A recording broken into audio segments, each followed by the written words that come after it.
Good morning, friends. I am calling to order this meeting of the Portland City Council. It is Wednesday, June 3rd. Welcome to June, everybody. Keelan, could we please call the roll? Good morning. Kanal. Pertogini. Ryan. Cleomeline. Here. Murillo. Here. Novick. Here. Clark. Here. Green. Here. Zimmerman. Here. Avalos.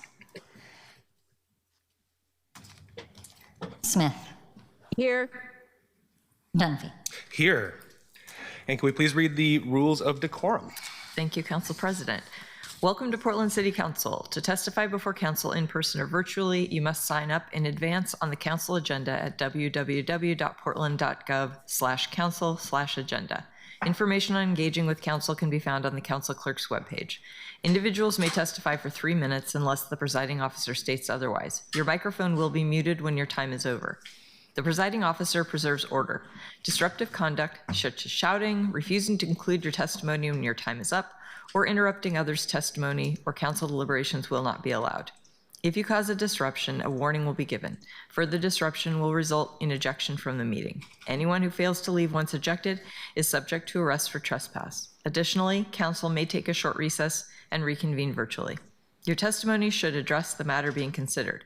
When testifying, state your name for the record. Your address is not necessary. If you are a lobbyist, identify the organization you represent. Virtual testifiers should unmute themselves when the council clerk calls their name. Thank you. Thank you very much. Colleagues, our first item is agenda approval. Are there any requests to amend the agenda to reorder items or reschedule an item to a future meeting date? Looking at my colleagues, pausing for dramatic effect. Seeing no one, do I have unanimous consent to approve the agenda? Seeing happy nods, the agenda is approved. Keelan, can we please move to public communication? First up, we have David Gweither. Welcome and good morning. Introduce yourself for the record, and you have 3 minutes, all your time. My name is David Gweither. I'm a constituent of District 2, a radio cab lease driver, and a retired Teamster. My topic of conversation is the Waymo taxis. They're starting doing the mapping now, from my understanding, with drivers. Unfortunately, some of the drivers are not teaching the taxis or the cars how to drive properly, but that's just my observation. And I want to make sure that the council realizes that should they be allowed to actually operate their driverless taxi company, they'll be taking incredible amounts of money out of Portland. They will not be spending very little money. Technicians plug in for the electrics, but then they will be taking money with them out to Mount View, California, and their owners are, of course, Google and other people, including the hailing service Uber. There's over 12,000 small businesses being affected. Those are the people who are current lease drivers, or excuse me, private for hire permit holders. So that if anybody accuses somebody of upsetting a business or being anti-business, we're actually pro-small business. And if you decide not to allow Waymo in Portland, you'll be anti-giant, huge business. They've raised over $30 billion. They could lose money indefinitely until I'm a very, very old and dead man and still be operating. Now, New York City went through this process. They did the mapping and the testing, but then the administration changes and they decided not to allow Waymo in New York City. Chicago will probably end up being the same thing from what I understand. Now, one of the things that if they are successful, you'll see a drop in TriMet ridership and hence a drop in TriMet workers. And I'm going to be, in this next month, try to include the Amalgamated Transit Workers Union in our coalition to please postpone any consideration of a permit to allow Waymo until there's at least a state law. And you folks could write a state law and we could get it accepted by the state so that you have some enforcement powers. Right now, there's no law, there's no enforcement powers. Thank you. Thank you very much for being here this morning. Okay, we've had a request to switch 2 and 3. So Don Jones Jr., if you don't mind going next. Good morning. Good morning. Good morning, Mayor and councilors. My name is Don Jones Jr. I'm a resident and housing provider in Houseford, Abernathy, and a member of the Interpal Alliance. I want to start with a special shout out to our District 3 councilors, particularly Councilor Novick, for finding the resources to repair the TriMet elevator directly across from the Clinton Triangle.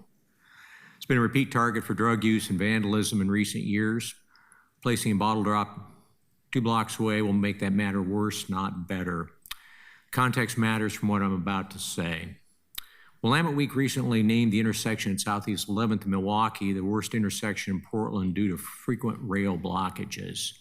2 people died in nearby rail crossings in 2025, and this is where hundreds of canners on foot, bike, and scooter are going to be directed daily with no committed safety improvements from PBOT, ODOT, or TriMet. I want to bring your attention to a letter Mayor Wilson sent to the Oregon Beverage Recycling Cooperative on May 20, outlining city expectations for the People's Depot at 1109 Southeast Brooklyn. I encourage every council member to read it. The mayor is direct. OBRC, as the primary funder, holds responsibility for safe and well-run facilities. The city will not be a party to a good neighbor agreement, but the mayor strongly recommends that OBRC sign one and states that persistent or unresolved issues will be referred to Ground Score Association, OBRC, for remediation. The letter addresses fencing, security cameras, lighting, behavioral health funding, litter cleanup, and live complaint hotline. The mayor also expresses concern that GSA's cashless payment timeline falls short of what this location will require. These are not issues associated with low impact use, and the funding picture makes it worse. We have learned that the Northwest Grocers Association, which was required under SB 992 to co-fund this facility, has withdrawn approximately $300,000 in committed funding. That money is gone before the doors open. A well-written good neighbor agreement signed by responsible parties is the minimum the neighborhood deserves. But OBRC is refusing to sign. It concerns us. It should concern every council member. If this facility is a good addition to the neighborhood, why not sign? If operations will not create problems, why not sign? If OBRC is confident in its ability to manage impacts, why not sign? Refusal answers its own question. Until that question is resolved, the Interpalo Alliance is calling upon City Council to take one clear step. Do not issue an occupancy permit for 1109 Southeast Brooklyn till a good neighbor agreement has been executed by OBRC, ground score, and property owners. The mayor has set expectations. Council has the authority to make them binding. We're asking you to use this authority. Thank you. Thank you very much. Next up, we have Karanja Cruz. Good morning, welcome. Morning, good morning. Hello, well, the mayor's not here and council. My name is Karanja Cruz. I'm a Portland educator, community member, entrepreneur. I'm here and co-founder of Green Muse, formerly Green Hop, the first hip hop dispensary, first Black-owned dispensary in Portland, Oregon. I'm here today to ask council to consider an amendment to put on the floor to dedicate a portion of the Portland cannabis revenue to fund our new community health-based program. We became the first community health certified program in the state, in the country. And we're asking for you all to use the cannabis tax to help fund this program, to invest back into the cannabis industry. You guys have been using a lot of cannabis revenue funds and tax funds as we're on the ground, taking the risks and collecting all of the tax funds for you guys all to use. We're just asking you guys to reinvest back into the cannabis industry, in particular to invest into this particular program. It aligns also to the new federal new classification of cannabis, us being a certified health program. And we're just asking you guys to consider that and possibly put it on the floor and use some of those cannabis tax funds to support our program. So that's pretty much it in a nutshell, and just asking you guys to consider that, especially the people that's in my district, which I represent District 2. So that's it. Thank you. Thank you so much. Next up, we have Addie Smith.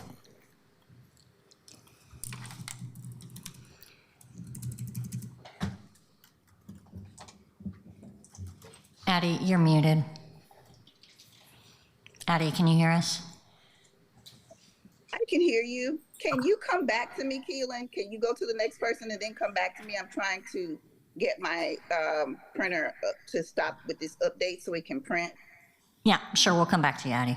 Thank you so much. Next up, we have Marshall McFarland. Good morning. Good morning, councilors. My name is Marshall McFarland. I am Galib bin Motep El. And let me begin by saying the finger of blame is not a solution-oriented tool. When I first spoke to this hall, I expressed the necessity for refining and replacing our tools. To that end, I genuinely congratulate this council for successfully successfully executing the structural and organizational overhaul of the city governance. That was a massive, necessary step in the right direction. However, a critical, egregious error remains unaddressed. You renovated the gubernatorial body, but you left the financial body frozen in the fiatocracy. Numbers tell the best truths. Portland currently has a population of just 635,000. That's 28th in the country, yet currently runs under an $8.6 billion budget. That's 7th highest in the country. 28-7, it's not a very competitive football game. Boston has a larger population and runs on just $4.8 billion. This is the result of fiatocracy. Portland's accounting labyrinth intentionally shuffles the same dollars in circles, inflating our top-line ledger while people starve, the budget falls short, and $120 million just plays hide-and-seek. As Councilor Zimmerman rightly warned the administration about non-performing bureaus, when we find out that millions of dollars are not being told to the council, we will use that blunt instrument. I am here today to implore this council to use that blunt instrument. Look directly at the iniquity embedded within the current codification and statutes, designed by city leaders in direct contradiction of the rules governing their positions in office. Human Resources Administrative Rules 11.01 explicitly demands a higher standard that every city employee treat their office as a public trust. I will never present issues without offering a solution. The document that I submitted to the City Council clerk today is a start, just a beginning to tearing away all of the confusion intentionally implemented by politicians who were in fact criminals parading as leaders. City Council. Portland can no longer survive this theocracy. It doesn't matter who broke it. It is up to us to fix it as a community. Thank you. And I love you all unconditionally. Thank you so much. Addie?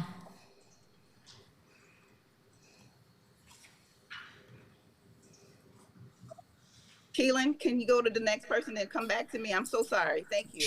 Hey, Addie, you're the last one. Okay, it just printed. Just give me 1 second. I'm so sorry, and thank you for your time. 1 second.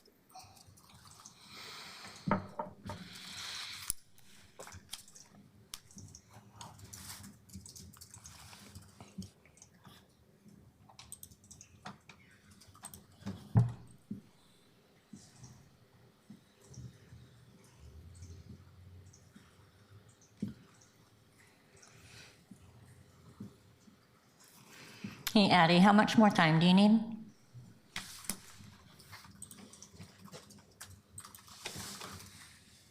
I'm getting it off the printer now. I apologize. Thank you.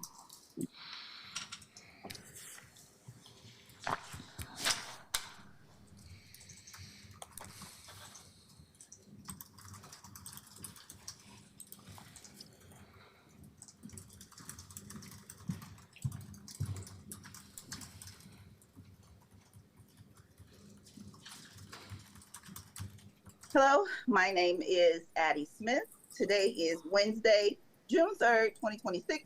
I'm speaking before the Portland City Council. By a show of hands, I'd like to know if these City Council members know that this is an elected office or if they think that these are just jobs that they can retire from. Last month, I emailed these City Council members regarding rental assistance. I asked them 11 questions regarding rental assistance. When I didn't hear back from any of them, I emailed every week of the month of May. In that final week of May, I received an email from someone at the Portland Housing Bureau informing me that the organization had received $5 million from the city's spring TOW. I emailed Portland Housing Bureau's interim director and president of Good in the Hood, Quisha Light. Her organization just collaborated with Albina Vision Trust. I asked Director Light and the Deputy Director, Landon Gonzalez, several additional questions regarding the $5 million Portland Housing Bureau received. When I didn't hear back from either of them, I called Director Light. She didn't return my call. I also emailed City Administrator Lee regarding the $106 million in quote-unquote unspent and unbudgeted housing funds. I did not receive a response from City Administrator Lee. The Portland Housing Bureau and Oregon Housing and Community Services both require that tenants have an eviction/court case with a court number and hearing date in order to receive rental assistance. As Black women, Quisha Light and Andrea Bell both know that this requirement is detrimental to the Black community. It also creates a record that will show on background checks. It also creates a public record that is available on the internet. For people experiencing unemployment for any reason, but in this time, due to the Trump administration's DEI initiative, it creates another difficult barrier that Black people must hurdle in order to obtain career opportunities. Additionally, in these evictions, attorneys and landlords are circumventing House Bill 2001 in order to get them. And these Democrat-appointed judges are more than happy to oblige. The attorneys and landlords are legally returning rental assistance payments from these organizations when the termination notice exceeds the amount provided.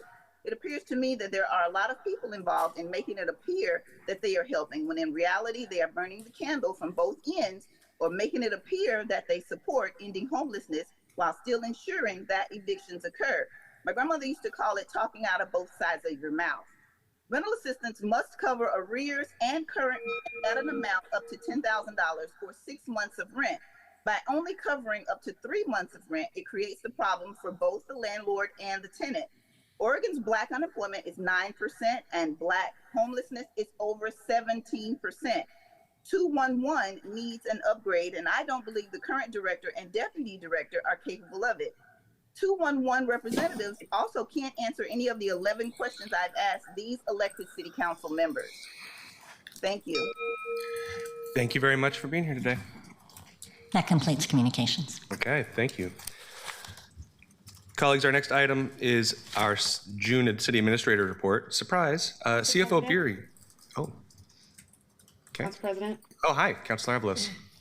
Apologies, I just wanted to say I am here. I didn't hear the roll call because my sound wasn't working apparently, and I didn't realize the meeting had started, so I am present. Thank you.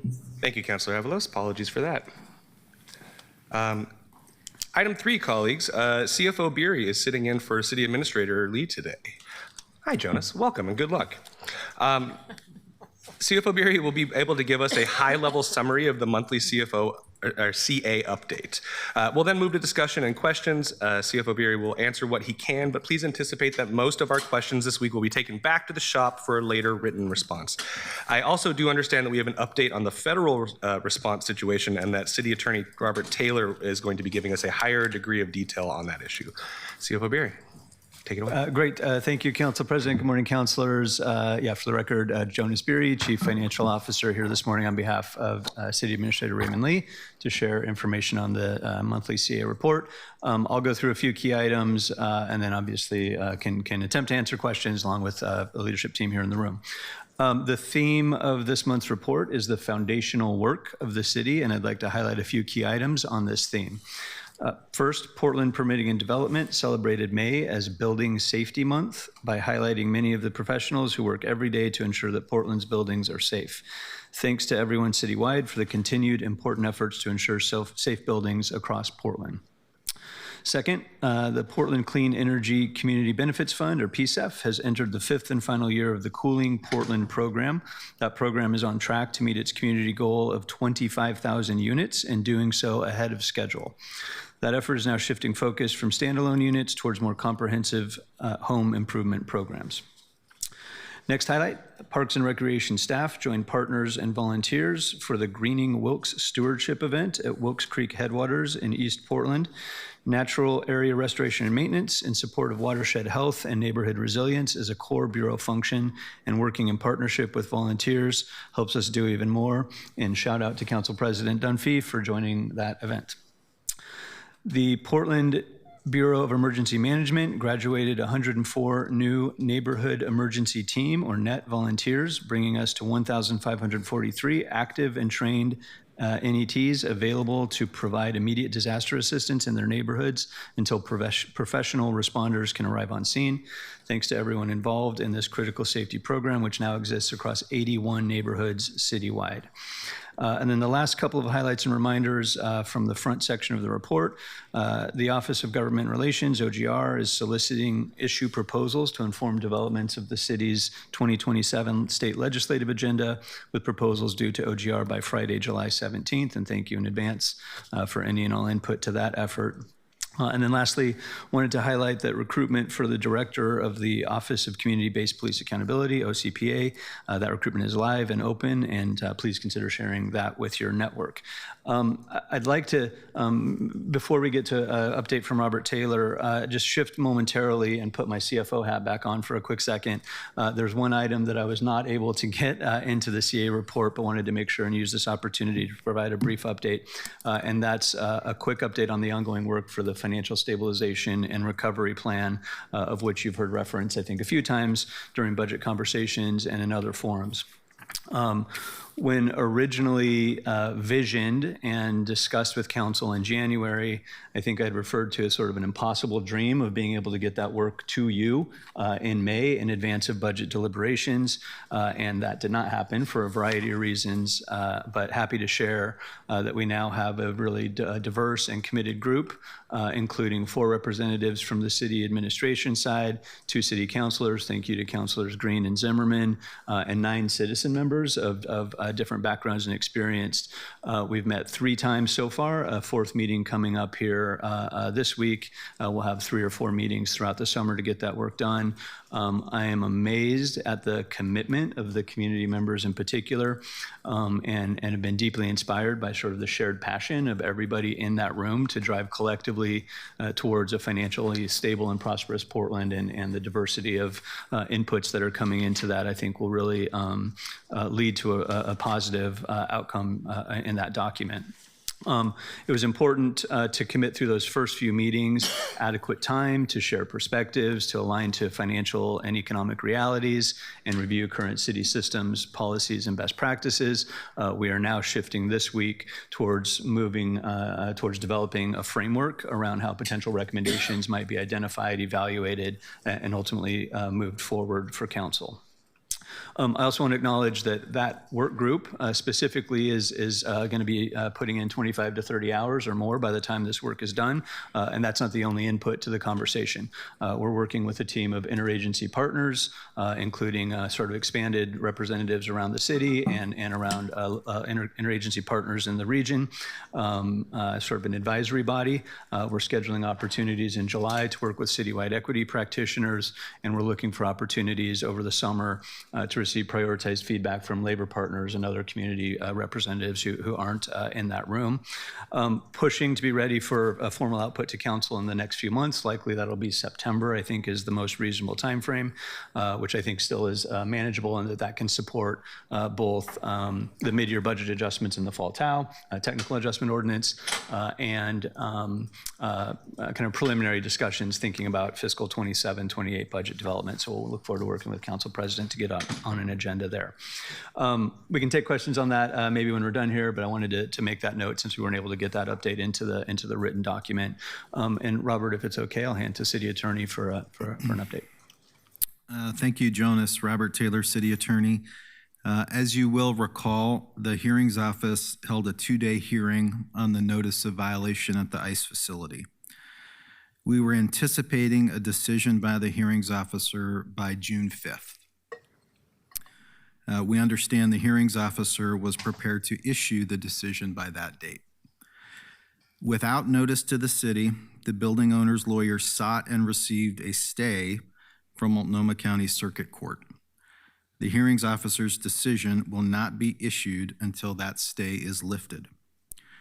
We believe strongly that that stay was improperly obtained, and we have objected. We are working to get an expedited hearing set with the Multnomah County Circuit Court as soon as possible to challenge that stay. And in short, we want that stay lifted so the hearings officer can issue its decision.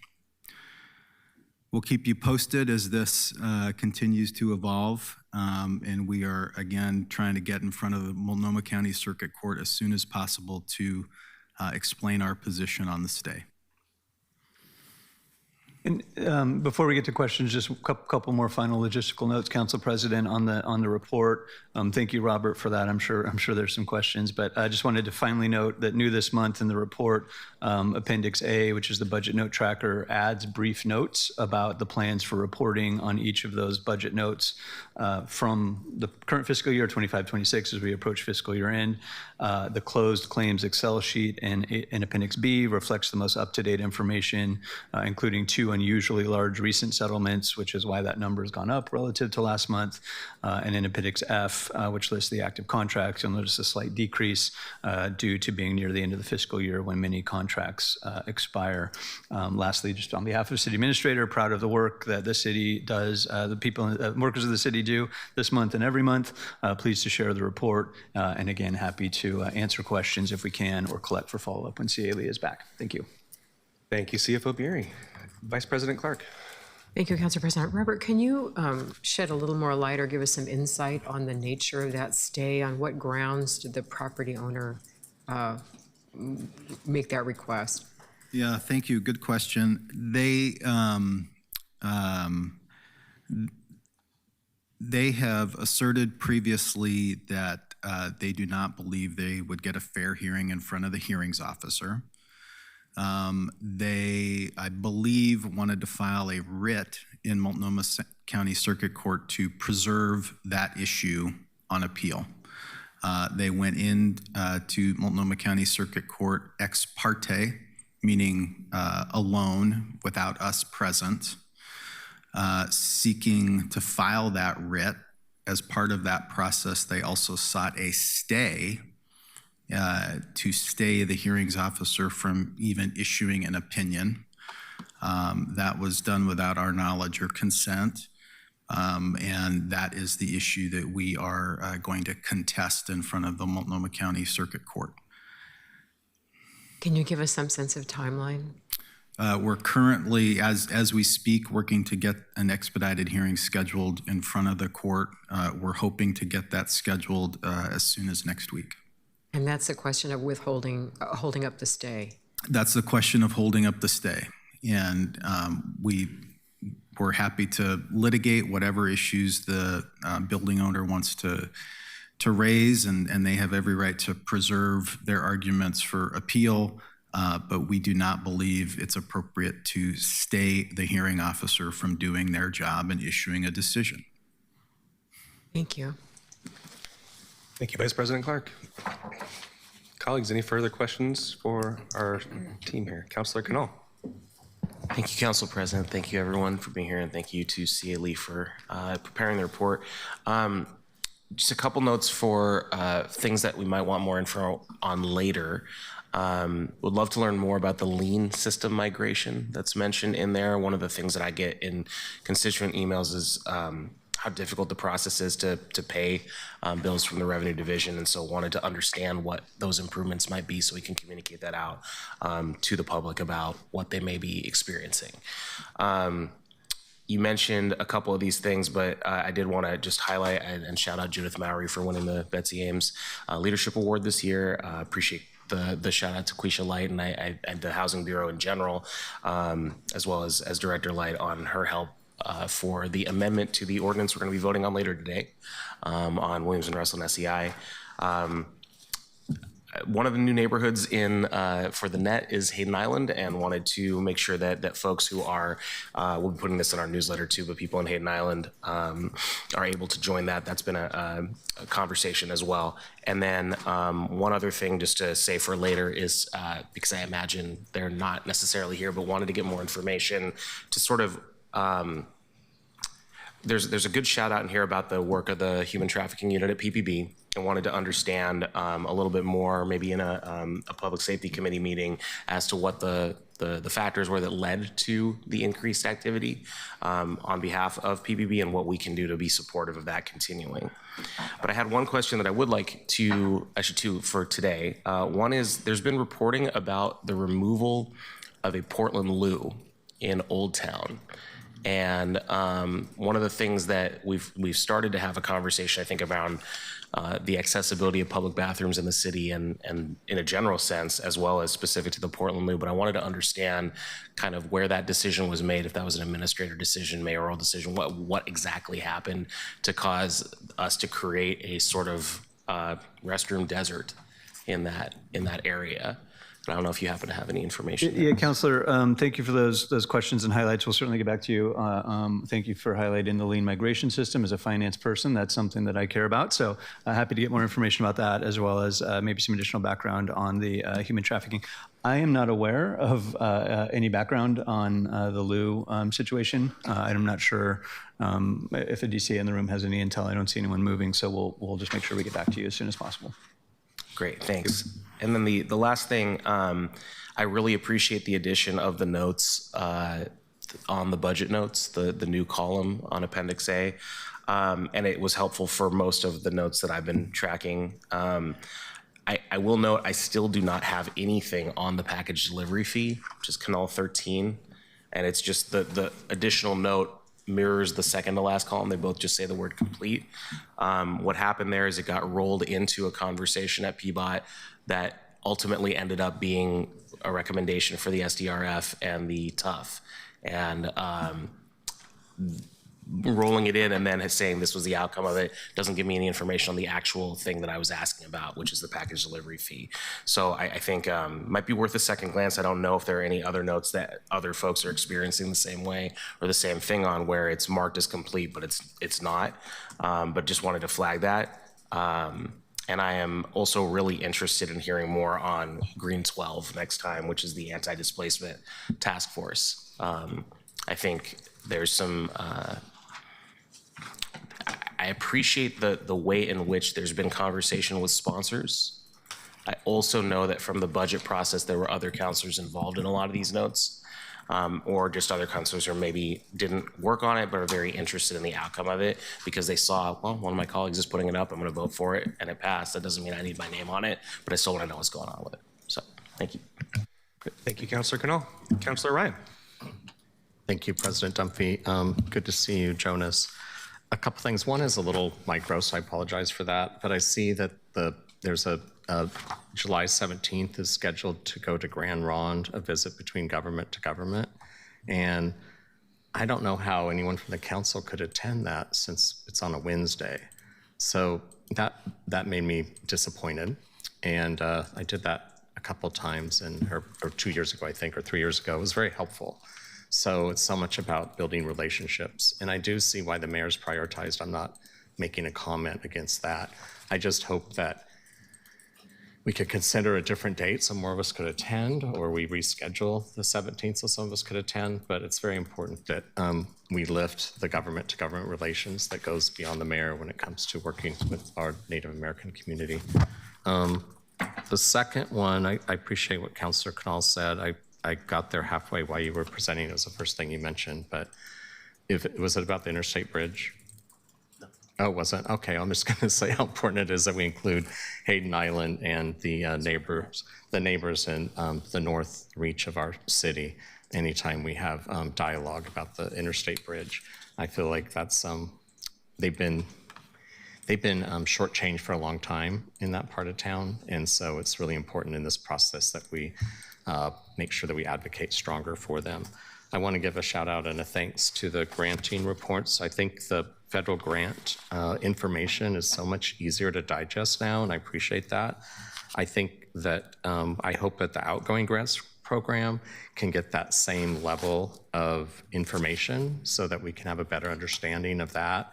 I have always been on broken record about having more of our granting being results-based, and we need to know what data they're choosing to move, what they're measuring, and I just want to stop the practice of having less accountability for the money that goes out from taxpayers than at our local philanthropic institutions that do giving. So I've always said, Meyer Memorial Trust has a better accountability system than much of the granting that we do at the city. I, of course, want to acknowledge the Portland Children's Levy and now PSEP, who have systems in place that have that type of accountability, and I appreciate that. Thank you. Thank you, Councilor Ryan.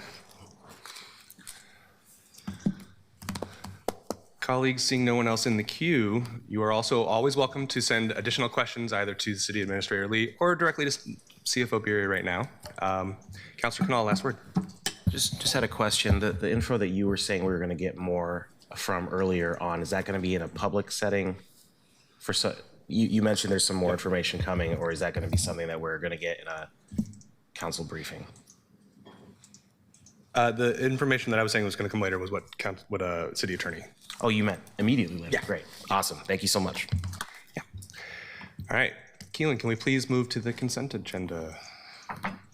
No items have been pulled from consent today, and I'll call the roll call to approve the consent agenda.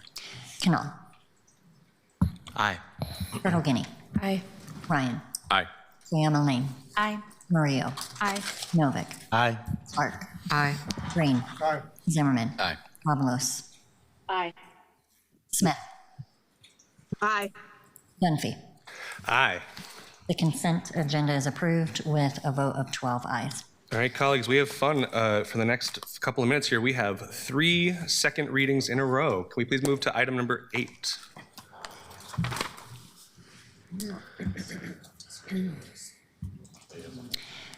Document 2026-180, appropriate grant award for home ownership assistance program, Veterans Restore Health and Safety and down payment assistance for up to $667,230.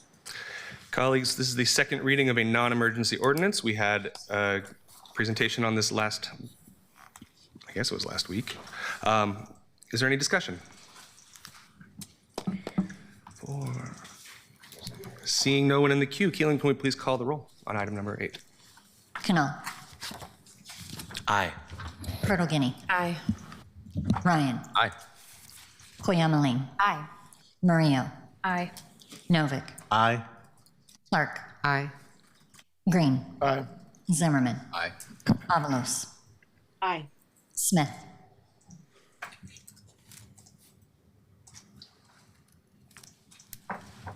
Counselor Smith. Aye. Aye.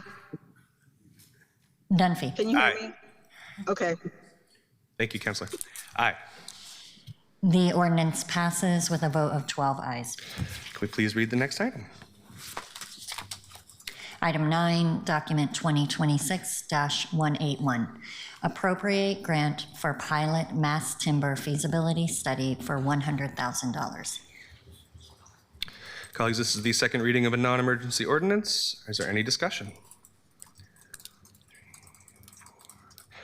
Thank you. And to my colleagues online, ask as we do the roll call vote, please turn your cameras on so our clerk knows you're here. Keelan, can we please call the roll? Canal. Aye. Purtle-Guinea. Aye. Ryan. Aye. Koyamaline. Aye. Murillo. Aye. Novick. Aye. Clark. Aye. Green. Aye. Zimmerman. Aye. Avalos. Aye. Smith. Aye. Dunphy. Aye. The ordinance passes with a vote of 12 ayes. Thank you. And can we please read item number 10?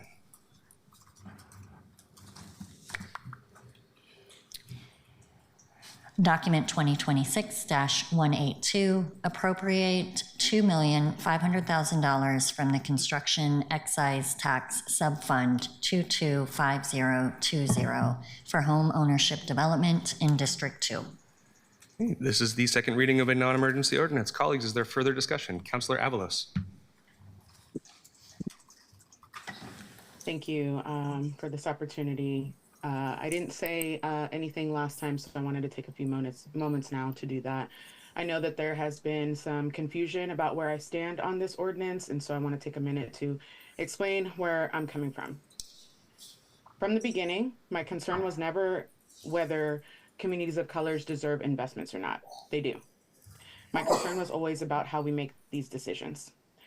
As housing chair, I've spent the last year trying to build systems that are transparent, scalable, and equitable. Systems where organizations know how to access resources and where council is not put in the position of selecting individual projects for funding outside of established processes. That concern has not changed. I think some of the confusion comes from the fact that versions of these project allocations appeared in broader housing conversations earlier this year, including in Keep Portland Housed. And the reality is that those discussions reflected compromises among competing viewpoints as we work to build a larger housing package. But my preference has always been the same: creating fair pathways to investments rather than making project-by-project funding decisions at council. Over the course of this debate, I've heard from many community members who deeply care about these projects, and I've also heard from many others. Organizations and community leaders asking why their project wasn't included. People doing important work who never knew these dollars were even available. People wondering why some projects were selected while others never even had the opportunity to be considered. And that is exactly why process matters to me. Not because these projects lack merit, not because the organizations involved aren't doing important work, but because I don't have a fair way to evaluate them against the many other worthy projects that never had the same opportunity. I also want to acknowledge something that has been very difficult about this conversation. At times, this debate moved beyond the merits of the proposal itself, and people's commitment to communities of color was questioned. Identity became part of the debate. Relationships were damaged, and I really think that's unfortunate. I am proud to be Black. I am proud to be Latina. I have spent my career fighting for communities that have historically been excluded from power, investment, and opportunity, and nothing about this debate changes that. And what has been hardest for me is not disagreement. Disagreement is part of this job. What has been hardest is watching communities getting pitted against one another, watching questions about governance become questions about identity, and watching people conclude that if someone disagrees with a process, they must be opposed to the community that benefits from it, and I reject that. My disagreement was never with the community members who showed up to advocate. It was with the process. I also want to acknowledge something that has made this conversation particularly difficult for me. At this point, I know there are people who already have decided what my vote means, even before I've cast it. If I vote no, some people are going to conclude that I don't support investment in Black communities and communities of color. If I vote yes, some people will conclude that I'm endorsing the process that got us here. The reality is that neither of those things is true.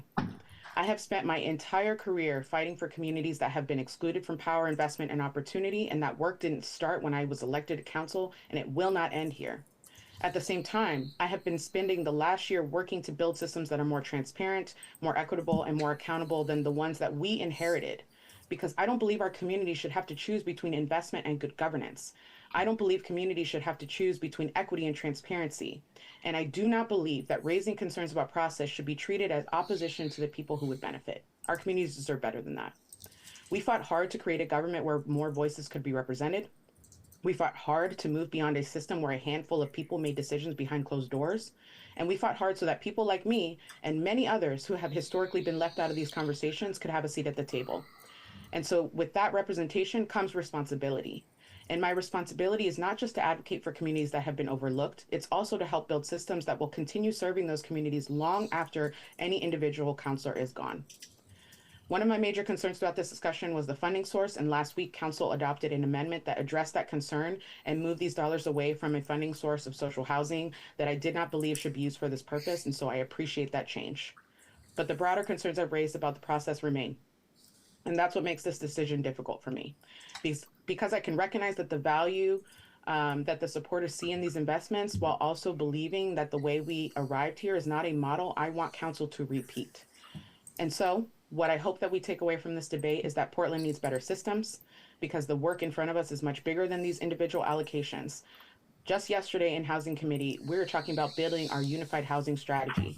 We're discussing renter protections and home ownership. We're discussing preservation, housing production, social housing, anti-displacement strategies. And we're talking about millions and millions of dollars in future housing investments and thousands of Portlanders who need housing stability and opportunity. And so that is the work that I'm focused on. Lastly, I want to the organizations that supported this ordinance to know something. I hear you. I hear your frustration with the existing systems. I hear the lack of trust, and I hear the desire for investment. And I am committed to continuing the work of building systems that create more opportunities, not fewer. Systems that are bringing more opportunities, more organizations, to the table, not fewer. And systems that don't require communities to fight each other for exceptions, because the pathway to investment is clear, transparent, and accessible. That is the housing system I came here to build, and that's the work I intend to continue, regardless of what happens with the vote today. Thanks for your time. Thank you, Councilor Avalos. Councilor Maria. Thank you, President Dunphy. I had a lot to say on this, but honestly, I think that Councilor Avalos covered all of it. And I want to thank you, Councilor Avalos, for speaking on this, because I know that you have taken the brunt of the pain of this discussion in extremely unfair ways and had your integrity questioned in ways that it shouldn't have been, because we know that you have been here fighting for Portlanders and to make sure that there is equity across the board. So I just wanted to say that up front. Last year, our city council showed that we were ready to make a historic vote with an $8.6 million settlement for descendants of Albina. And we have commitments here to do restorative justice work and to repair the harms that past city councils have done, that past governments have done, and that we are going to currently continue to do until we change and repair these systems. And there are no easy answers for how we go about doing this work. That's the reality of it. So when there were projects that came to us to fund developments with little to no information, with no pro forma, I voted no across the board, whether it was for the Broadway Corridor or Hacienda or any other organization, because I think that we need to do our due diligence to look into how and when we are granting these dollars. If council is going to act as a grant-making body, we need to have all the same information that a grant-giving body would have. And the Housing Bureau getting to see the pro forma after we vote doesn't change that, because at the end of the day, it's going to be our names and our votes attached to things. So if it turns out that the pro forma, there's something wrong with it, we have already voted publicly to support something, and that puts us in a very strange and politicized position. Without an established process for how these grant dollars go out to community organizations, we are leaving out other organizations that wanted these dollars as well. a question I've honestly been wrestling with is, if a different Black-led organization came to me with concerns and said, why were we passed over while this organization wasn't, I would not be able to tell them why one organization got funding over the other because we had no transparent or competitive process. And without an established process, there is no guarantee that these dollars are going to be getting into hands of community members in the future. It is going to be based on the whims of whoever is sitting in these seats. That is not a process. We need to have one that actually centers both equity and equality. And if there are issues with how grant dollars are given out at the City of Portland, because historically those have not gone to these communities, then we need to make sure that we address that through a policy process that includes these community members. I am also, this was very difficult because things like social housing were pitted against these housing development projects, and they did not have to be.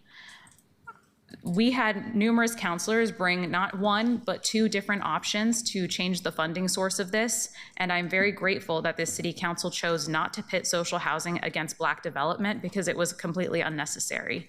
And now the city is going to get to keep both. And both are going to help Black, Latino, and Indigenous community members who can't afford to live in the city of Portland. So I am grateful to my colleagues for making that change. I have been clear and consistent in all of my votes about what I need in order to give out grant dollars. And I am committed to working with community members who are impacted by this to change our grant-making process, to update it if there are issues with equity and equality in how we are giving out those dollars. This is a very difficult vote, and I am grateful to Councilor Avalos for the work that she has done with community, and we have discussed this at length, and we're dedicated to working with people to make sure that these processes are actually settled in the future so that communities aren't pitted against one another, organizations aren't pitted against one another, and that the important work of getting housing to Portlanders gets done. So thank you. Thank you, Councilor Murillo. Councilor Smith. Thank you, Council President. I would just like to urge all of my colleagues to support this underlying ordinance. I've tried to get this through ever since January, and I was cut off in February, and it was permanently tabled indefinitely. And that's why I fought so hard.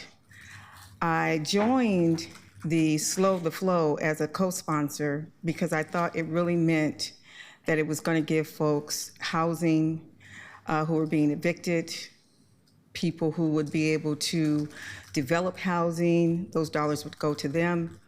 And that effort was cut short because the same counselors who say they want to process, they said they would refuse to support Broadway Corridor. They have not spoken about Broadway Corridor to the length that they have spoken about these Black developers. And that's the problem I have.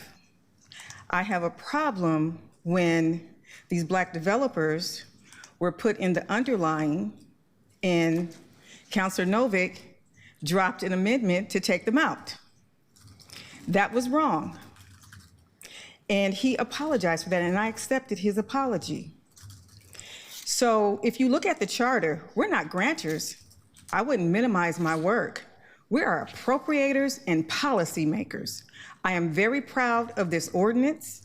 I will support it and stand on this hill about what we did to not support our community-based development organizations. I don't have to give you a long speech about who I am. I'm a Black woman. I'm a single parent, I'm a grandparent, but most of all, I'm looking at a 30,000-foot level look at these issues. And it is a shame because we don't have one project I can fight for in District 1. We are the most vulnerable district as it relates to housing than any other district. So I thank you. I thank Councilor Canal for coming up with a funding source that would be helpful to get this passed, and I'm thankful. I am proud of this project. I will stand 10 toes down supporting this project, and I urge all of my counselors to do the same. Thank you. Thank you, Councilor Smith. Councilor Cannell. Thank you, Council President. I appreciate everyone's comments today. I'll be supporting this ordinance today. I've come to realize in other issue areas that although sometimes we don't partner on proposals that are in the same issue areas where they pass with different coalitions, the way Portlanders experience the outcomes of these decisions is as a package. Is that here's all of what the city is doing, here's all what the council is doing. And although people disagree about parts of it, the way in which we've handled this round of housing decisions are going to be experienced by the public and the staff as one package of activity. And so I want to start by obviously thanking those who are involved in this ordinance, but also everyone who's really helped shape the conversations we've been having on this since, I guess, just after the discovery of these dollars back in November. And so for this ordinance, that's Councilor Smith, that's co-sponsors Clark, Pirtle-Guinea, Ryan, and Zimmerman. On the amendment, that's Councilors Murillo and Council President Dunphy. And obviously, Councilor Avalos is chair of the Housing Committee and the lead sponsor of the Slow the Inflow resolution and all of that conversation that has kind of contextualized a lot of this. And that's really important to remember that there's going to be different parts of this, and often we experience each part of that differently. So for this ordinance, as we've heard many times from many of my colleagues, Black homeownership is a critical part of narrowing the racial wealth gap. The data we saw and have heard already from 2020, the gap in home ownership between Black and white Americans was 29%, which is higher, the highest that the census ever recorded, higher than in 1960, higher than in 1900. We know that this reflects a system and set of decisions made in many cities and many states and nationally, exclusionary policies that are working exactly as they're designed to do. And as a result, we have to take intentional action to combat those and make a more equitable system here. And so I believe that this policy choice will join with other policy choices we've made in the past at the city, like the North and Northeast preference policy, to remedy past harms as well as expand homeownership opportunities. And so I'll be proud to support it today. And I think that we can continue to prevent further displacement and expand more equitable access to homeownership by not only producing more affordable housing, but producing more permanently affordable housing, which is why this amended ordinance preserves the city's planned investments in social housing.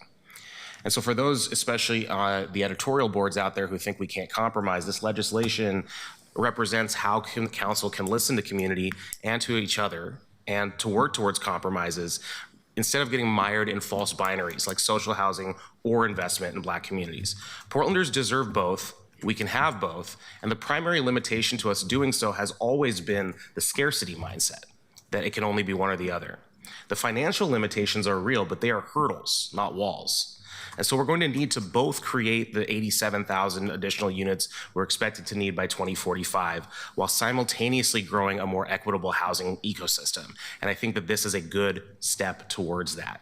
And I'm looking forward to continued collaboration with my colleagues to pursue restorative policy approaches, remove barriers that have shut Portlanders, in particular Black Portlanders, out from opportunities and make affordable, high quality housing a reality for every Portlander. Thank you. Thank you, Councilor Cannell. Councilor Pirtle-Guinea. Thank you, Council President. And Councilor Cannell, thank you for saying so clearly that this was not a binary, that these two issues should not be pit against each other. The projects we are hopefully going to approve today were in a draft of some of our earlier housing work. They came out to create a broader fund. And that fund was not a social housing fund that anybody tried to dig these into out of nowhere.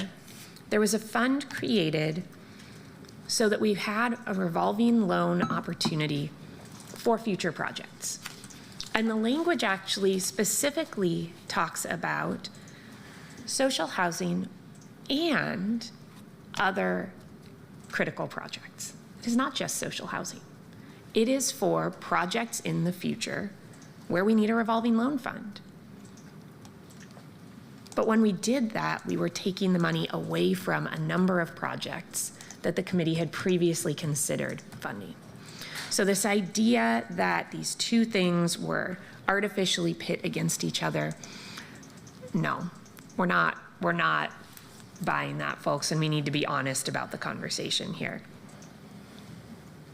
I appreciate that, Councilor Smith, you stayed at the table to get these proposals back. They were taken out. And we got them back because they are critical for community. I appreciate Councilor Canal that you stepped up to find a compromise. That's the type of work that we need to do more of around this dais. So thank you to the two of you. And I am proud to have been a partner on this work from the start. We should be doing everything we can to make sure that homeownership is a choice for every Black Portlander in District 2, but Councilor Smith, your point about your district is well taken, across the city. And today is a step getting there. I look forward to voting yes. Thank you, Council President. Thank you, Councilor Purtle-Guinea. Councilor Green. Thank you, Council President. I'll just start by saying I plan to support this today, and I look forward to taking that vote. I appreciate the amendment that brought the compromise. That was a good step forward, I think, for this body. I just want to clarify something for the record on the Broadway corridor in particular, because we did hear a lot of testimony, and I think it's right for the community to wonder, okay, why did we fund Broadway corridor with this package and not this other thing? I just want to make it very clear. I had opposed Broadway corridor. It's in my own district, and I had opposed it when it was part of the broad fungible set of money. And I said, I don't think I can support a project whose pro forma I have not seen, which I cannot confirm what the volume of developer profits are as part of that stack. It seemed to be almost entirely public money to a private firm. That's a problem for me. And so when we got to the place of like, how do we get this thing moving along this body as a whole to get towards something that could be passed and appropriated, I had identified the West Side TIF District Fund as being an appropriate fund that is restricted to that geographic location to be the source of funding for this project, and not the money that would go towards rent assistance, not the money that would go towards these other things that led to the revolving loan fund, and so on and so forth. And so I just want to be clear that I was only supportive of the Broadway Corridor project because there was existing TIF district resources that could be devoted towards that project. I still have open questions about how much the public sector is going to foot the bill for private profits on that project. And I think that's something that this body must always look at. But I'll leave it there. I'm ready to close the chapter on this saga and move to a vote on this. Thank you. Thank you, Councilor Green. Councilor Smith, last word. Thank you, Council President, for giving me the last word. And I would be remiss in not mentioning this, but I want to say thank you to Councilor Eric Zimmerman, because you actually put this in first in December. And you thought enough about communities across the city, particularly Black communities, who have a very low home ownership rate, and thought that that would be important, because you actually put it in first, and we added it to slow the flow to bring some continuity. But I want to thank you. It is not lost on me that you were not able to have your ordinance heard, but I thank you for supporting the ordinance, and thank you for Black Portland and those future homeowners like myself. I know the biggest thing that got me out of poverty raising a young son was my first purchase of a home. And that's where it starts. And if I can give others who look like me, who are in underserved communities, the same opportunity that I had, so thank you for doing that. Thank you, Councilor Smith. Seeing no one else in the queue, Keelan, can we please call the roll? Canal. Aye. Purtle-Guinea. Aye. Ryan. Aye. Cleamelane. Aye. Murillo. No. Novick. Aye. Clark. Aye. Green. Aye. Zimmerman. Aye. Avalos. No. Smith. Aye. Dunphy. Aye. The ordinance passes as amended with a vote of 10 ayes and 2 noes. Thank you very much. Keelan, can we please call item number 11?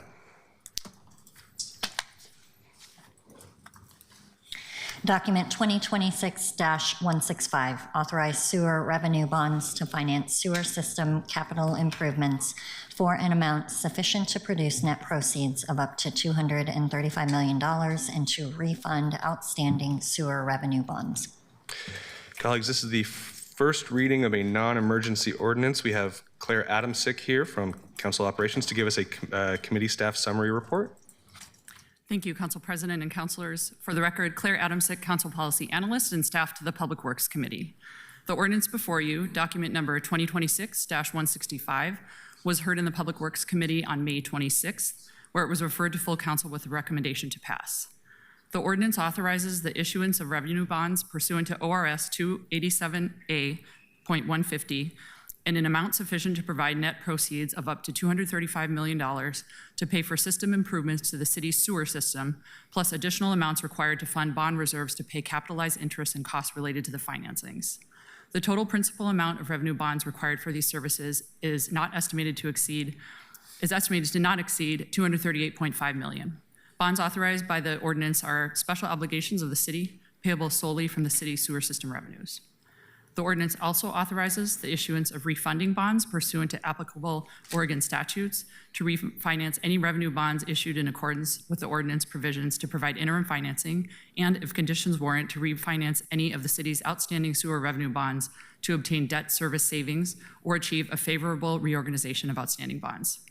Finally, the ordinance describes the actions that may be taken upon passage and the effective date of the ordinance by the authorized officer on behalf of the city and without further council action. The full impact statement on this item includes information on financial and budgetary impacts and community involvement. No verbal or written testimony was submitted on this item prior to committee action on the 26th. And that concludes the committee staff summary. Thank you. Thank you very much, Claire. Vice President Clark, this came out of your committee. Any comments? Thank you, Council President. I would just like to take this opportunity to remind people that we've got a $6.7 billion backlog in maintenance in our sewer and stormwater system. And about 2.7 billion of that in the sewer system are facilities in poor or very poor condition. Just want to put that out there. So this is a relatively small amount. When you look at what our backlog is, this is a relatively small sale. It's a normal process that we do this on a regular basis, and including refinancing old bonds. So I just want to put that out there because, you know, I care about asset management, and this is just a drop in the stormwater sewer bucket. Thank you, Vice President Clark. Keelan, has anyone signed up for this item? No one signed up. Okay, colleagues, we are in technical or clarifying questions, and we have staff here from our Public Works Service area, and we're also here for council discussion. So, Councilor Portal-Guiney. Thank you, Council President. I actually have some questions on the fiscal side, and I'm not sure if those should go to our CFO, perhaps.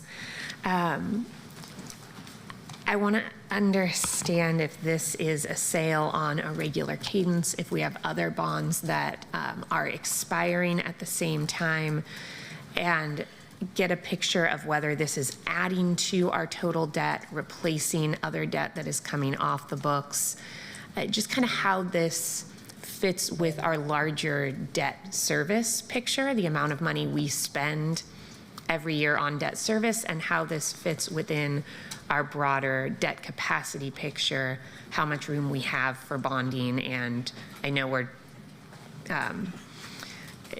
not at full capacity, but definitely have to be aware of the limitations to our bonding capacity. Can you help me understand both of those sides? Yeah, thank you, Councilor, for the question. For the record, CFO Jonas Beery, also in the room is Debt Manager Matt Gierach, who can help me out if I need to phone a friend. But I'll attempt to answer all your questions. Let me know if I miss any. But yes, this is a regular kind of cadence of borrowing for the utility systems. Typically, in the absence of sort of extremely large projects, as we experienced in the water system, those utility systems are on sort of a cadence of every couple of years doing a borrowing to meet the capital needs, capital expectations for that next couple of years. And so this is consistent with that typical cadence. We do, of course, pay bonds off every year. We have annual payments so we have outstanding bonds, and as those new bonds come on. Sometimes they create a little spike, but over time, we're paying off other series of bonds that are outstanding. I'm looking at the presentation that's attached to the item, and you can see a little bit of that on page 10 of the presentation, where you can see the tailing off of that debt service as that bar chart goes down is the ongoing payments. We will, over time, of course, issue new bonds that'll start to fill some of that up, and the goal is to keep it somewhat level. And then the last question on debt capacity. Just a reminder that the sewer system and the water system are sort of closed systems from a borrowing perspective. And so the borrowings that we incur related to the utilities are not completely isolated from sort of general fund credit, right? The general fund, for example, Moody's credit assessment looks at all citywide debt, and so it does have some impact into that calculus. But generally, from a security perspective, those are closed systems, and so the capacity we have is based upon sort of the revenue that's generated. And because we are paying things off as we're issuing new things, we essentially keep that manageable. So this stays within that keep us even, essentially, place. And can you remind me, I was trying to find it within the text of the ordinance itself, and I'm just missing it right now. What is the bond period for these bonds?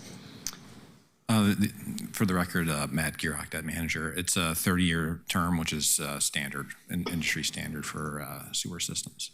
Okay, thank you very much. Thank you, Council President. Thank you, Councilor Purtle-Guiney. Councilor Ryan. Yes, thank you, President Dunphy. I think I know the answer to these questions, but I think they're good ones to daylight. And you've given us a lot of caution lately for the right reason on a lot of our reserves going below the floor of 15%, I recall the number, correct? But since water and sewer is a restricted account, which I do think to earlier testimony, that is one reason our city looks odd in terms of our budget, because some cities have separate utilities such as water and sewer and don't count them in their city budget. But my point is, will this have an impact on our bond rating? I can answer that. So there's an equation that connects these restricted accounts to the bond rating you spoke to last week. So there's no direct linkage to the bond rating. The sewer system has its own bond ratings, and I believe it was in the impact statement that we're still penciling out to be within the credit rating range that we are currently in with these bonds. And sorry, Councilor, I might just also add, because it's a good observation, that there are, reserve systems that are within those utility systems as well, right? And so the same type of calculus we do, the 15% that we've talked about before relative to the general fund, there's sort of a similar calculus. The math and benchmarks are a little bit different because they're different systems, but within the utility systems, they also have expectations around reserves and fund balance that are important to keep an eye on as we issue these bonds as well. And we're not borrowing to go below 15% anywhere within that system.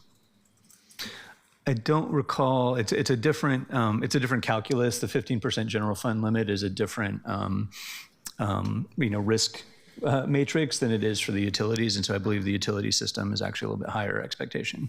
It's measured on a matter of days cash on hand. So if you look at the daily operating expenses, you divide the reserves by that number, and that gives you a ratio, and that's what the rating agencies look at, is like a financial ratio of days cash on hand. So we're within the normal range for the high AA, middle AA credit rating of the sewer system. Glad I hung in there for the close. Yeah, thank you. That was very comforting. Appreciate it. Thank you, Councilor Ryan. Councilor Avalos. Yes, thank you.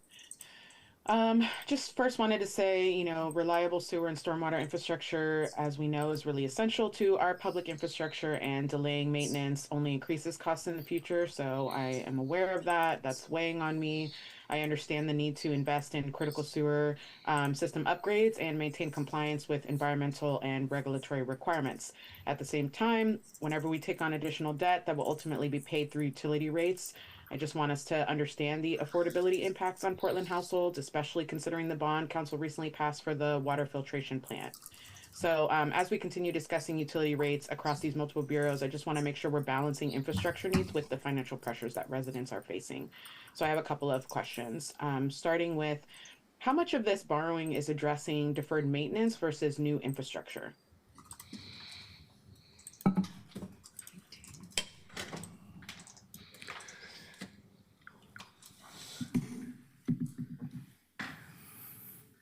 Thank you so much for the question. For the record, I'm Ting Lu, Public Utilities Director.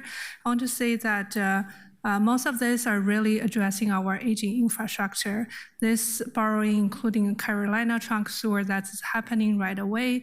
And then we also have a blower project in the treatment plant that is really addressing the aging treatment plant capacity there. So most of them are really about the aging infrastructure. We don't have any new investment like a big regulatory drivers like a water utility have.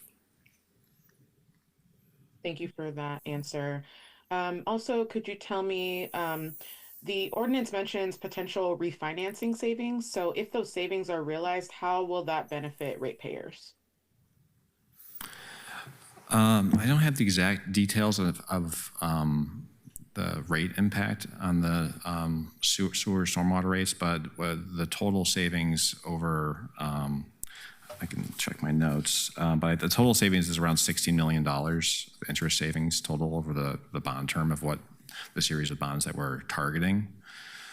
So I think it's around a bit over $1 million per year of savings during that bond term. So is there a plan to return those savings back, or is that just if we get savings, we just put it in some pot and keep using it kind of thing?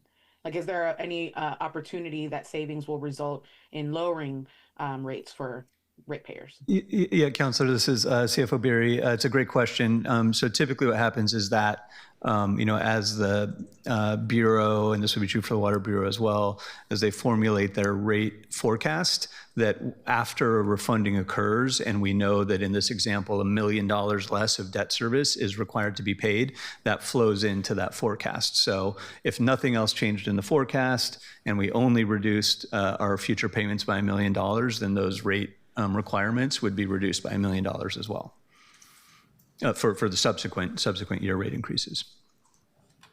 Okay. And then lastly, what impact would you all believe there would be if, will this borrowing have on future sewer rate increases beyond those already anticipated? Do you have a sense of what that impact would look like? I can take this on first. It's we already building to this the borrowings as part of the future rate for the next 10 years. So there is this and the incorporations into the projections. And then we also model this. So we are also looking to the future rate study too. So I want to say for the next few years, we already projected, but we are committed to continue looking to how to reduce rates for the future. Thank you. And Director, we had this conversation a few months ago that it's just been really, I've heard from my constituents, it's just been really challenging for folks to get the savings, to navigate the systems. I know that the Bureau has been working on making those things accessible. I would like to see us put more emphasis on increasing language access. Many of my constituents who do not speak English as a first language have reached out for their concern of accessing resources at the city, and especially as costs are rising, and especially for immigrant communities who are being squeezed even further due to federal, cutting off of resources to them. I just think it's more important that we emphasize and put some more effort into our efforts to reach those communities. So I just wanted to put that on the record that we really need to do more on that. And, I think we're obviously discussing as a council over the last couple of weeks, just all of these different rates and how they're impacting taxpayers. And it's very concerning. I know that we're put in this bind, but I think also as we're ending this budget, we're getting close to ending this budget process, I want to see us as a council think immediately once the ink dries on this budget, what it looks like to start piecing it apart and really truly finding savings so that we can reduce costs to Portlanders. So just wanted to put that on the record, but I appreciate this effort. I understand the responsibility before us to make these changes, and I just want to voice those concerns of Portlanders. Thank you. Thank you. Thank you, Councilor Avalos. Councilor Green. Thank you, Mr. President.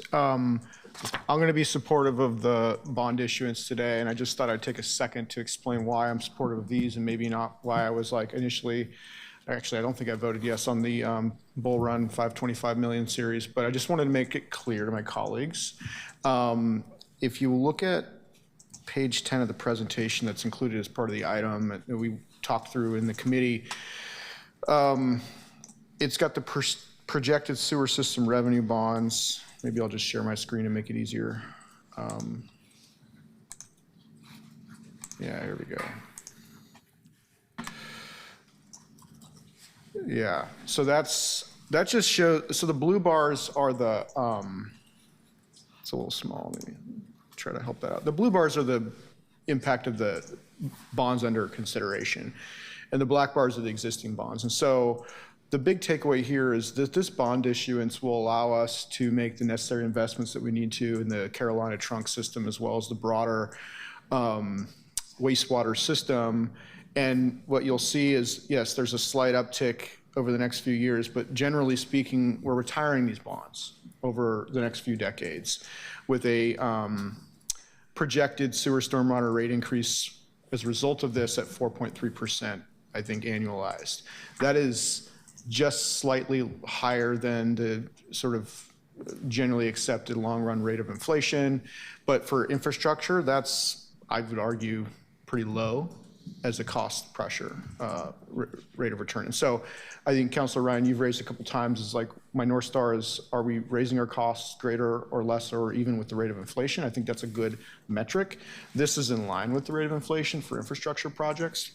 But generally speaking, this will help us build out the densification that we need in the city of Portland to support a growing population, which is the thing that will allow us to lower our combined water and sewer rates over time.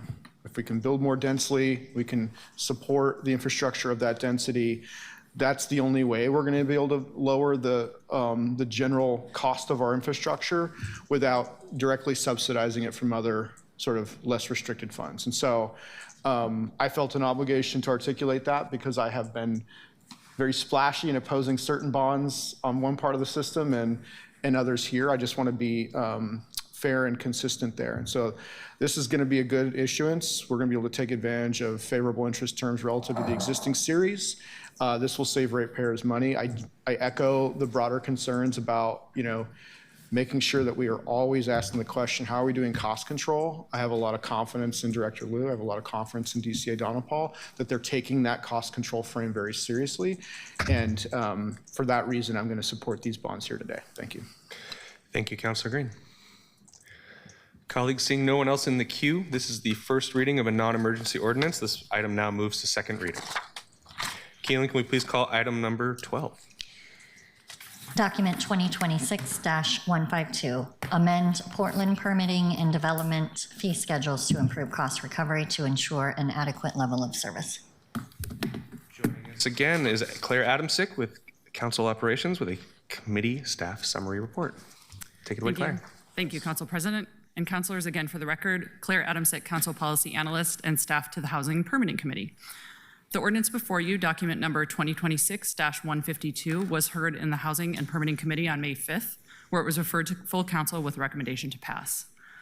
It amends the Portland Permitting and Development, or PP&D, fee schedules as shown in Exhibits A through Q. The fee schedule reflect increases to fiscal year 2026-27 fees as follows: 9% to building, mechanical, environmental review, urban forestry review, and water review fees, 5% to electrical, field issuance, remodel, land use services, neighborhood inspections, plumbing, sign, site development, and zoning enforcement fees, 26% to accessory short-term rental fees, 41% to noise variance fees, and 34% to transportation review fees.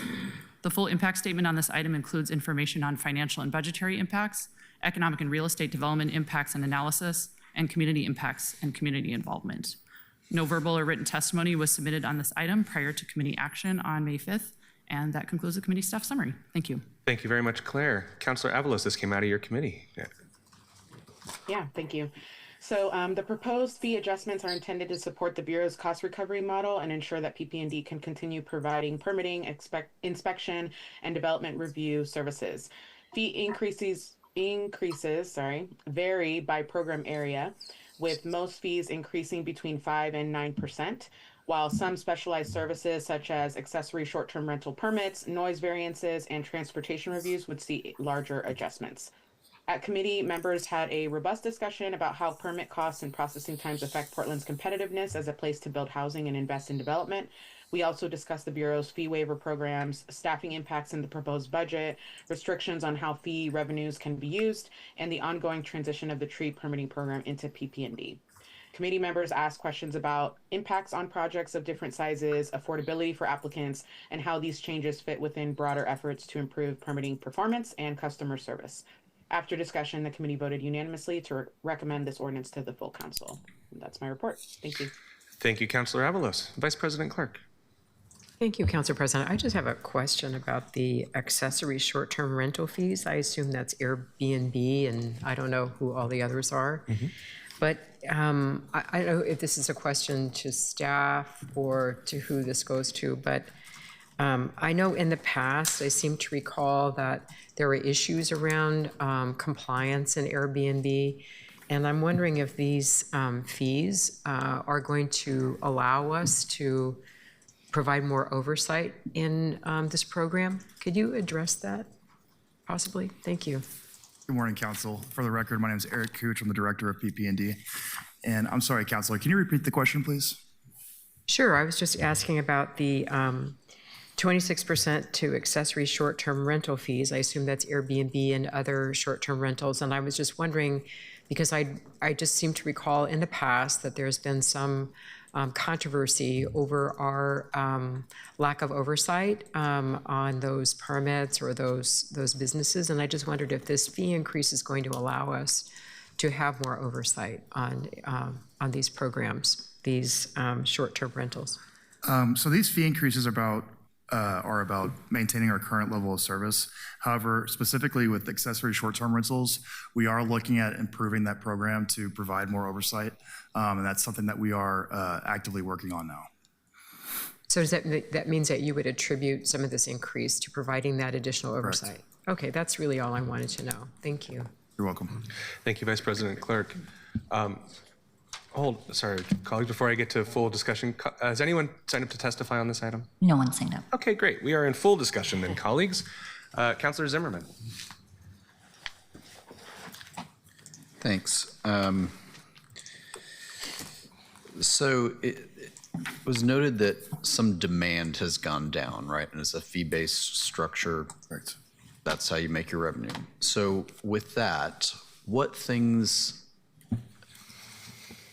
I guess, from a supply and demand perspective, where have we reduced the level of service in order to meet the level of demand? Because given that you are a fee-based service, the risk here is that you have a number you always have to meet in order to keep the Bureau alive and operating. Mm-hmm. But without we're not going to do this anymore because it's not a thing that's required or in demand by the public. So where have you reduced staff or reduced programs? So this is not about keeping a certain number of folks on the payroll, but it is about those who are necessary to do the work, that we're keeping up with what it takes to just do that. So I'm just wondering about where we've given.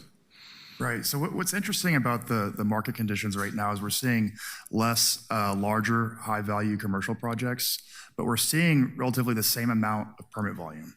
And actually, we're seeing an increase in smaller residential projects like alterations, additions, remodels, things like that. What's really interesting is a lot of folks think that the time it takes to review those smaller projects is a lot less than the larger commercial projects, and that's actually not always the case. Those smaller residential projects, typically those are customers that don't have design professionals assisting them, so it requires more staff time to assist those customers. So where I'm going with this is that we're actually seeing roughly the same volume of work coming in. So work's staying the same, it's just our revenue, the revenue that's coming in is much less.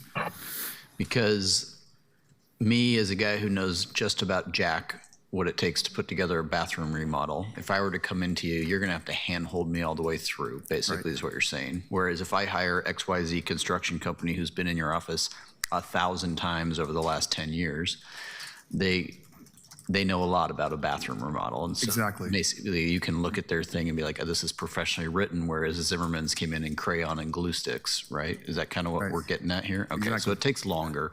So, and the cost for my permit is small, but the cost for a major development a big thing, that's where a lot of permit fees come in. I want to make sure we're understanding that that's what we're getting at here. Yes. Because this is a challenge, right? These are significant increases in some spots for Correct. basic stuff. And to do basic stuff at home, I mean, I think the larger question is about the permitting review or reform packages, about what actually has to come through you guys versus others. But 26%, 41%, 34%, I mean, these are big numbers. So in terms of did or is Portland Permitting and Development looking at any reductions in the upcoming budget relative to this body of work? Or is this a fully maintained staff moving forward? Yeah, this will allow us to maintain our current service levels and the staffing that we have. Okay. Thanks. Thank you. Thank you, Councilor Zimmerman. Councilor Ryan. Yeah, thank you, President Duffy. Good to see you, Eric. Councilor Clark, you answered one of my questions. Thank you. Could you please validate if the new fee structure is reflected in the mayor's proposed budget? It is. Okay. I'm so glad I asked. I think it's something that we should consider sequencing wise to make sure maybe that was repeated soon and often at the committee level. I don't know. But when you're not on the committee and then you need to ask that question, it's a little startling. So we were basing it on assumptions that we haven't approved yet. That's all. Yes. I think we should relook at that sequencing next year and consider doing this dialogue earlier than we're doing it. Is there a reason why? There must be some reason that I can't explain. You want to explain? For the record, Kyle O'Brien, the finance manager at Portland Permitting and Development. One of the big constraints that we have at PP&D is that we have state notification timelines, meaning that we have to notify the state of our fee changes 45 days before council first reading today. So while I think it would have made a lot of sense for us to present our fee changes along with other bureaus at the proposed budget hearings 2 weeks ago, the timing of when decisions were made on fee changes didn't line up with that timeline. So that's why we're here today on June 3rd rather than aligned with the budget proceedings. Kyle, that makes sense. And you had a proposal, though, into the state. So the proposal could be made in a very transparent way to all of us. So in the mayor's budget that we just see that. Yes. So two things can still be true. Absolutely. All right, thanks. Can you provide some specific examples of when a noise ordinance variance would be needed for a construction event? Like, for example, what percentage of new builds need a permit? That is a excellent question, to be honest with you. I'd have to talk with my team and get back with you. I'm not sure what kind of event would constitute a variance. So typically in Houston, we would have variances whenever construction companies were doing work outside of normal hours. However, again, let me just go and check with my team. Tell everybody what normal hours are. I'm sorry? What are normal hours? Normal hours, what are they? Yeah, for construction in Portland, I'll get back with you and I'll get back with you and provide an answer to that question. Okay. And is there an example of a high noise impact event? It's like temporary permits for like a concert or? To be honest with you, I'd have to talk to my team and get back with you on. Okay, clearly I went into a rabbit hole on a noise ordinance. I can tell you that some of those are the concerts at Providence Park, and some of it is pile driving. Good old pile driving. Okay, that is rather noisy. Feels like a little earthquake. Also, I think because there's some very wild variations of these, I noticed that we're doing a bundle here for the vote. And again, some of the increases are extreme. What was the justification in the committee why this was all bundled together and not separate? Perhaps the chair can answer that. Chair Avalos.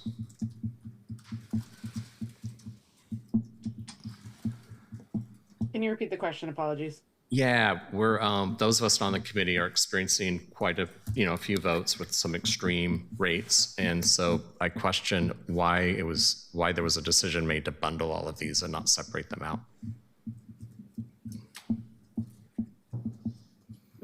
I guess it didn't come up. I think partly because we were presented this as, it all kind of fits in with the budget too. And that was part of the discussion that we had, that these rates were assumed in the budget that the mayor built.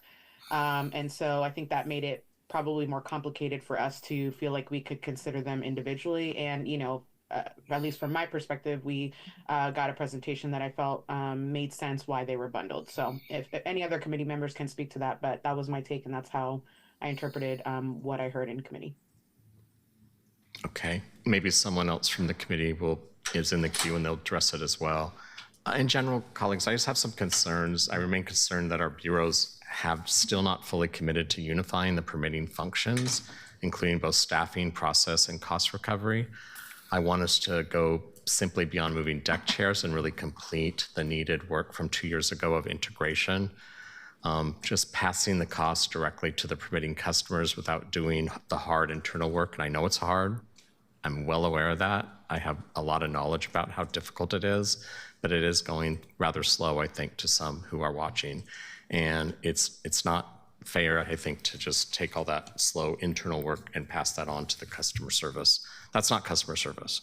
So I just hope that we can remember this is about customer service, and passing on such large increases just isn't a good optics test at this time. That's all.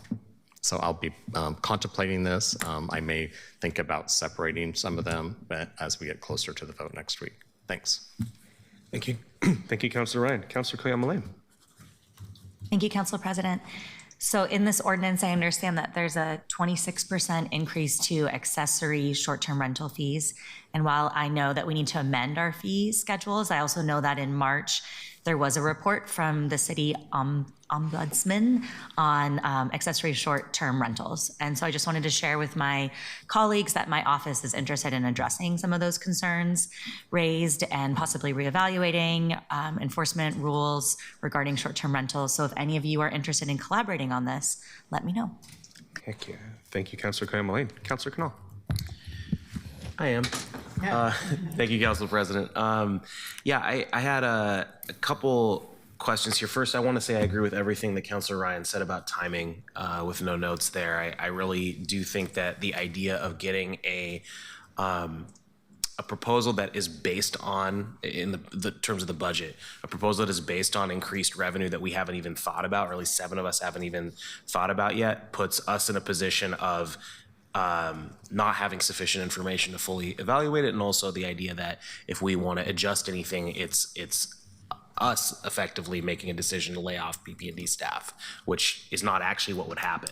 And that's not an accurate rate of what would be occurring in that scenario.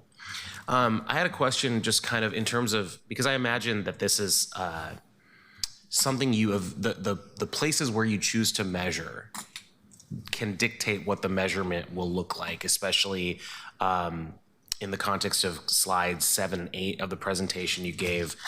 This is, you compare various costs in various cities using a 275,000 new single family residents. So first off, that's the proposed, what is the 275K in that? Yeah, so to compare fees between permitting bureaus, the easiest way to do it is use like an example project. So for the example we used was just a standard new single family residential build that had a valuation of $275,000. And then we compared based on that scope. So my question is in any of the cities listed, is that a real project that even exists anymore? As far as that valuation amount? Yeah. Yeah, we probably need to look at raising that fee next time. That's something that definitely came up. Sorry. Cost to build or value? Yeah, that's what the first question was. So we're talking about cost, not cost to build. We're talking about valuation after the build. Of the project. That's not like what the house is going to sell for afterwards. It's the valuation of the project itself. Okay. Even then, probably don't need to double that one, but probably do need to increase it. That's a fair assessment. So I bring this up not to be pedantic, but to ask, like, that I imagine that there are different fee structures in other cities, and so potentially a different dollar amount for the valuation, if it was significantly different from 275K, might lead to a different outcome in one of those other cities that might change how we compare. So not really worth getting super down the rabbit hole on it. I just wanted to flag that I also would ask that we start having this conversation broken up a little bit more. And that's really not a question so much for you as a decision for next year, because of not only the timing impacts, but the idea of trying to spend, an hour going through, I think 18 exhibits, and in the context of how we're going to make adjustments. I will end there, but I may follow up by email with a couple other things that are maybe a little bit more Great. Thank you, Councilor. Thanks. Council President, just if I can follow up on a couple of items, because it's come up a couple times, and I don't want to let it just hang out there. I do think that there's certainly value in having more dialogue, and so happy to support that. We'll be, as we complete this year's budget, we'll be looking to do some after-action conversations, and so just encourage this to come back up. Also want to acknowledge that that also takes work. So often these are packaged, and just as the utility rates are packaged, that's because it's difficult to get multiple items sometimes through the process. So I'm happy to entertain other ideas. I just want to acknowledge that fact that there's value to that, and there's also some trade-offs, and that it takes some additional time and effort here in this room, but certainly happy to support it. And then the last kind of just for clarity, I absolutely appreciate upstreaming the conversation and the value in that. There will always be a little bit of tension between when are rates proposed and what expenses do they support. And those will never align perfectly, right? I can envision a scenario where we upstream this conversation, approve rates earlier in the process, and then come back in the budget and say, we want to actually add some things. And now we've limited our ability. We haven't experienced that in the last couple of years of budget austerity.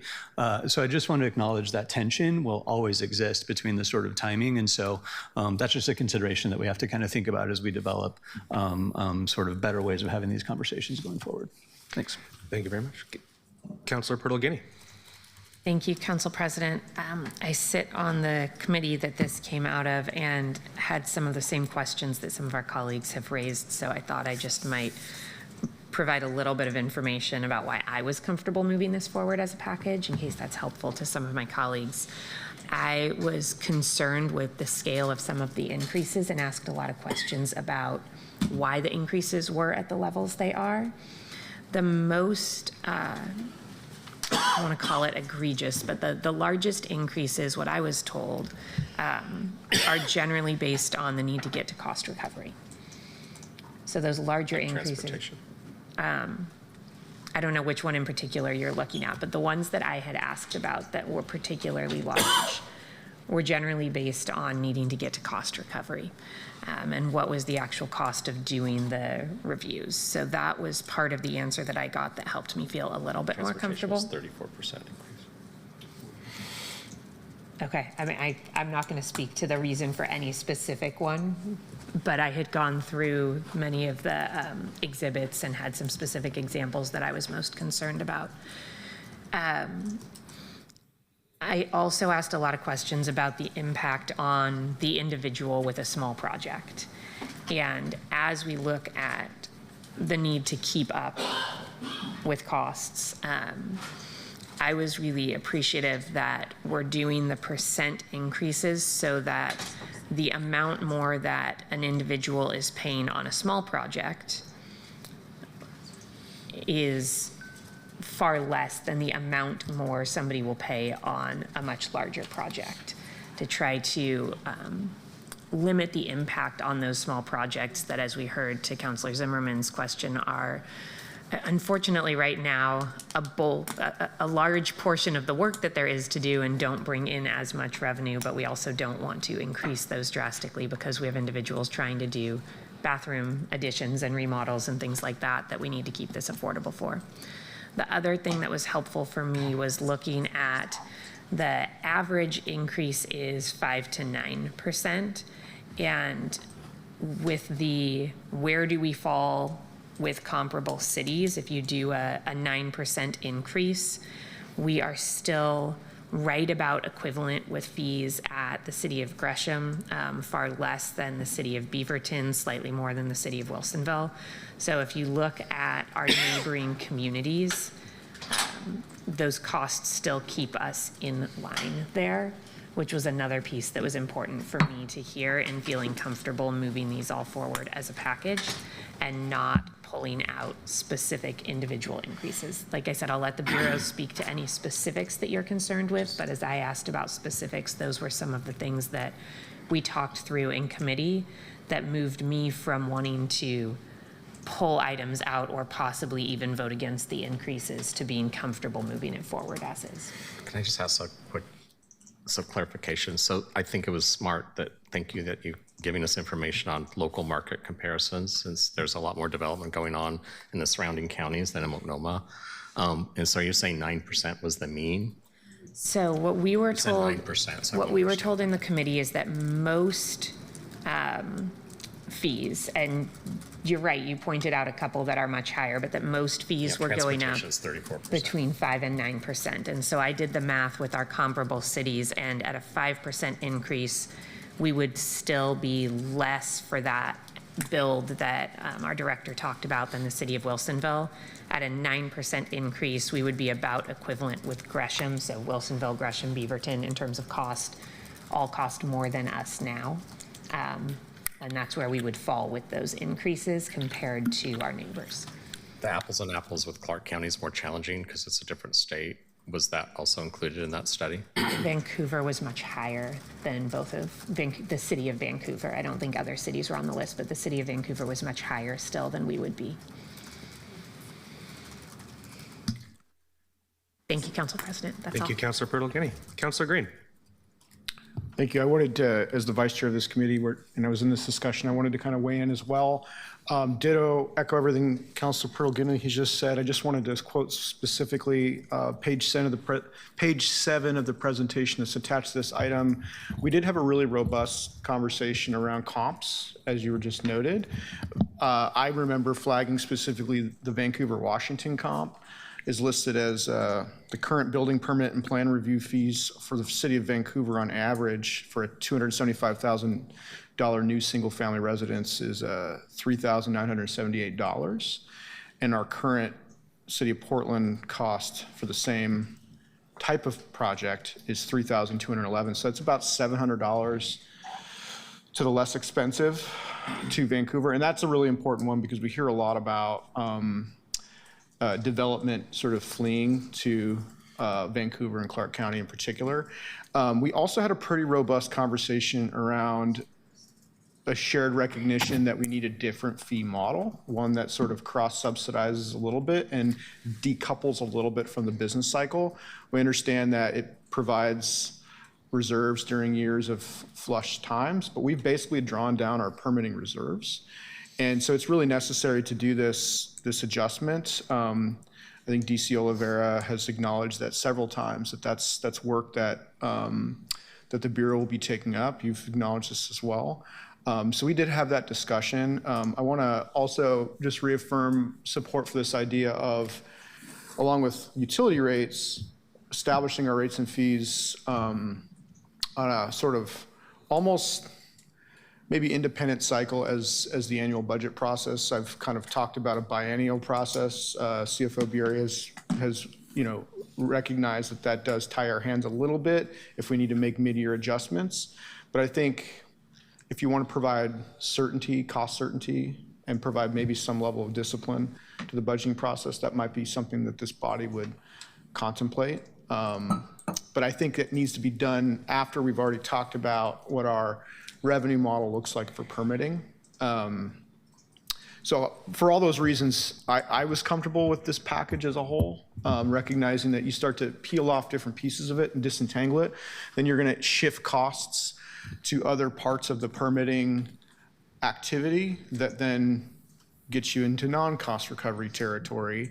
And so those are trade-offs that we would need to make, and I would be very reluctant to do so at this time, because that creates a ripple effect of consequences that we need to think through in a more holistic way. Also, when we think about percentage increase, I'll just note that base effects matter. And so looking at the dollars of the cost increase is probably more important than the relative percentile. The largest fee increase in this schedule is the noise. It's a construction noise event that lasts from 1 to 2 days. That's a $144 increase. That's going to be a very small cost assessment relative to the overall project that would produce that noise event. So just note that. But the materials we've been provided provide both the rate change and also the dollar change. So that's a good thing. So I would urge my colleagues to look at both of those pieces of information. I do think, though, my ideal state is we move away from specific cost recovery of individual permit activities. And I think just finally, and maybe Director Cooch, you can give us a little bit of indication on what would trigger a transportation review for a single family residence. Is that a large change of use of a lot? That's not a small remodel on a bathroom, but sort of a pretty significant project on a single family residence. Is that correct? So to my understanding, the transportation review would be triggered by, like, for example, if you're going to be building a neighborhood, to do a traffic study to make sure the flow of traffic is going to be, per code. So that's typically what would trigger the transportation review. But this is not like, suppose I wanted to add a bathroom in my basement.